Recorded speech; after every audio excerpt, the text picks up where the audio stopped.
আসসালামু আলাইকুম বন্ধুরা, আশা করি আল্লাহর রহমতে আপনারা ভালোই আছেন। আজ আমি আপনাদের এমন একটি দোয়ার কথা বলে দিব। এই দোয়াটি পড়ে যার ছবিতে ফুঁক দিবেন সে আপনার ভালোবাসাতে পাগল হবে, আপনাকে ভালোবাসতে বাধ্য হবে, আপনার কথা শুনবে, আপনি তাকে যেভাবে চলতে বলবেন সে সেভাবেই চলবে, যা করতে নিষেধ করবেন তা কখনোই করবে না। সুপ্রিয় দর্শক, খুব ছোট্ট একটি আমল, আপনি যদি এই আমলটি করেন, এই দোয়াটি পড়ে যার ভালোবাসা পেতে চান তার ছবিতে একটি ফুঁক দেন, তাহলে সে আপনাকে ভালোবাসবে, আপনার কাছে ফিরে আসবে এবং আপনি তাকে যেভাবে চলতে বলবেন সে সেভাবেই চলবে। প্রিয় দর্শক, তাহলে শুনুন, এই দোয়াটি পড়লে আমাদের কয়টি কাজে আসবে, আমরা দোয়াটি আমল করা দ্বারা কত দিক থেকে লাভবান হতে পারি, আমরা কি কি ফল পাবো সে বিষয়ে আগে বিস্তারিত জেনে নিই। দর্শক, আমরা যাকে ভালোবাসি তার ভালোবাসা পাওয়ার জন্য সব সময় উদগ্রীব হয়ে থাকি, তাকে আমরা কাছে পাওয়ার জন্য সব সময় পাগলের মতো হয়ে থাকি, যাতে সে আমার কাছে ফিরে আসে। কিন্তু অত্যন্ত দুঃখের বিষয় হচ্ছে, যাকে আমরা ভালোবাসি সে সব মানুষ অনেক সময় আমাদের ভালোবাসে না, দূরে সরে যায়, অনেক সময় ভুল বুঝে বিভিন্ন কারণে ভালোবাসার পরিবর্তে বরং ঘৃণা করে, অথবা অন্য কারো সাথে সে সম্পর্ক করে। কোনোভাবেই সে ভালোবাসতে চায় না, কোনোভাবেই কাছে আসতে চায় না। এমন মানুষের ছবিতে যদি এই দোয়াটি পড়ে একবার ফুঁক দেন, তাহলে সে এই ধরনের খারাপ ব্যবহার আর করবে না, সে আপনার প্রতি আকর্ষিত হবে এবং আপনার যে কোনো ধরনের কথাবার্তা সে শুনবে, তার দিলে আপনার জন্য ভালোবাসা জন্ম নেবে। এই দোয়াটি পড়ে আরো বেশি তাকে নিজের কাছে টানতে পারবেন।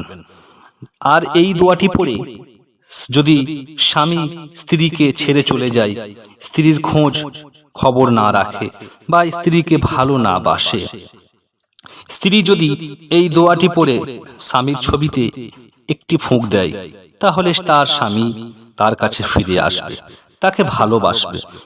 অন্যদিকে অনেক স্ত্রী আছে যারা স্বামীকে ভালোবাসে না, স্বামীর কাছ থেকে দূরে সরে গিয়েছে। এই দোয়াটি পড়ে স্বামী যদি স্ত্রীর ছবিতে ফুঁক দেয়, তাহলে খুব তাড়াতাড়ি স্ত্রী স্বামীর কাছে ফিরে আসবে এবং তাকে ভালোবাসতে বাধ্য হবে। স্বামী যেভাবে চলতে বলবে সে সেভাবেই চলবে, স্ত্রী স্বামীর কাছে ফিরে আসবে, স্বামী এবং তাকে ভালোবাসতে বাধ্য হবে। স্বামী যেভাবে চলতে বলবে সে সেভাবেই চলবে, যা করতে বলবে তাই করবে। স্বামী যদি স্ত্রীর জন্য এই আমলটি করে, তাহলে এই সমস্যার পুরোপুরি সমাধান পাবে, অর্থাৎ স্ত্রী স্বামীর কাছে ফিরে আসবে, স্বামীকে ভালোবাসবে। আর যদি স্ত্রীর ক্ষেত্রে হয়, স্ত্রীও একইভাবে তার স্বামীকে ফিরিয়ে আনতে পারবে, স্বামীর ভালোবাসা অর্জন করতে পারবে। অথবা আপনি যদি যে কোনো মানুষকে ভালোবাসেন এবং তার ভালোবাসা পেতে চান, তাহলে এই দোয়াটি পড়ে তার ছবিতে একটি ফুঁ দিবেন, ইনশাআল্লাহ সে আপনার ভালোবাসায় পাগল হবে। আল্লাহ তাআলা তার দিলে আপনার জন্য ভালোবাসা সৃষ্টি করে দিবেন।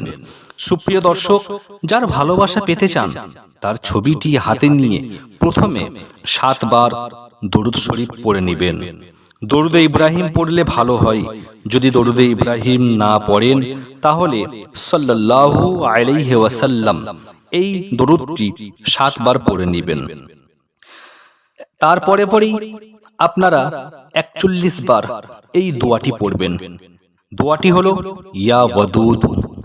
এইভাবে আল্লাহ তাআলার নামটি পড়বেন। নামটির অর্থ হলো হে প্রেমময় খোদা। এইভাবে মনে মনে স্মরণ করবেন, মুখে বলবেন ইয়া ওয়াদুদ, ইয়া ওয়াদুদ। এইভাবে 41 বার নামটি পড়ার পরে 3 বার সূরা ইখলাস পড়বেন এবং আবার 7 বার দরুদে ইব্রাহিম পড়বেন, না হলে সাল্লাল্লাহু আলাইহি ওয়াসাল্লাম পড়বেন। এইভাবে দরুদ পড়বেন 7 বার। এরপর যার ভালোবাসা পেতে চান, যাকে আপনার ভালোবাসায় পাগল করতে চান, তার ছবিতে 3 বার ফুঁক দিবেন। 2 বার কিংবা 4 বার নয়, ঠিক 3 বার ফুঁক দিবেন। দেখবেন খুব তাড়াতাড়ি যার ভালোবাসা পেতে চান সে আপনার কাছে ফিরে আসবে এবং আপনাকে ভালোবাসবে। আপনি যেভাবে চলতে বলবেন সে সেভাবেই চলবে। প্রিয় দর্শক, আপনার কাছে একটি অনুরোধ, নাজায়েজ কোনো কাছে এই আমলটি ব্যবহার করবেন না। বিশেষ একটি অনুরোধ বলতে পারেন, কারণ এই আল্লাহর পবিত্র নামের আমল যদি কারোর উপরে নাজায়েজ ভাবে করা যায় তো এটা ইসলাম শরিয়াতে জায়েজ হবে না। যদি বিয়ে করার কোনো উদ্দেশ্য না থাকে, কাউকে প্রেমে পাগল করার জন্য এই আমলটি করবেন না। এবং পবিত্র সম্পর্কের ক্ষেত্রে, পবিত্র ভালোবাসার ক্ষেত্রে এই আমলটি করবেন। যেভাবে বলেছি নিয়মটি ভালোভাবে বুঝে পাক পবিত্র অবস্থায় খালেস নিয়তে আমলটি করবেন। কোনো ধরনের সন্দেহ রাখবেন না এবং আল্লাহর উপর ভরসা রাখবেন। নিশ্চয়ই আল্লাহ আপনার মনের সকল আশা পূরণ করবেন। তো সুপ্রিয় দর্শক মণ্ডলী, আশা করি আমাদের এই ভিডিওটি আপনাকে ভালো লেগেছে।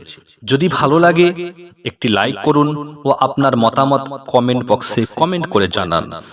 এই এমন ধরনের নিত্য নতুন ভিডিও পেতে আমাদের চ্যানেলটি অবশ্যই সাবস্ক্রাইব করে পাশে থাকুন। সুস্থ থাকুন, ভালো থাকুন। আল্লাহ হাফিজ।